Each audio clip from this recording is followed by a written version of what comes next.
Good day, I am Rene Smit. I love geography as a school subject, but unfortunately my first encounter was a rather uninspiring one-pager in our secondary school geography textbook. But I was lucky enough to have met some great people who introduced me to the wonder and scope of GIS, and my life was forever changed. I opted to study BSc Geoinformatics at the University of Pretoria, where we were introduced to the theory and science behind the wow aspect of GIS, using both open source and ArcGIS from Esri. We were shown the diversity of application and how it can be used to help people, and this captivated me. Although it has not always been easy, GIS is not just my field of study, it is also my passion. And through the growing knowledge, my passion and that of my peers has grown.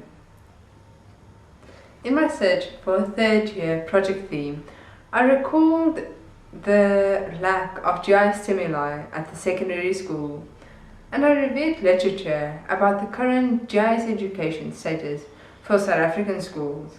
I found a great disparity in spatial and computer literacy. In a large sector of our education system, there is a severe lack of available material. In an attempt to entice students, I created a digital show and tell game, and my choice to take programming electives during my course was a key aspect allowing me to do this. The game explains some of the basic GIS concepts and takes them through a basic GIS research process in just a few steps. All the maps and analysis was done and created using ArcGIS software, and I decided to use the beautiful Drakensberg mountain as a backdrop for this game. In the game, the player can choose the trail difficulty as well as the criteria, and this influences the scenery and the risk preferences in the game.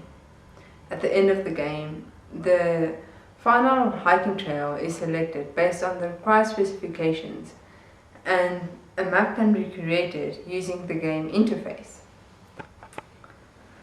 When introduced in local schools, it has shown to be an effective and alternative way to convey GIS concepts. Teachers welcomed this fun way of teaching GIS, and the school children loved it. GIS has a very broad scope of application possibilities, and when looking at how it is used in emergency and cleanup programs, it is seen just how amazing GIS is. This year, I am fortunate enough to be involved in a humanitarian demining research for Africa. For this, we will combine GIS and remote sensing to find innovative ways of identifying regions where deadly and maiming landmines in former war-ridden rural areas are lurking. GIS education has enriched my life through the people I have met, the knowledge I have gained, the experiences along the way, and the possibilities of what I can still achieve. Thank you very much for your time.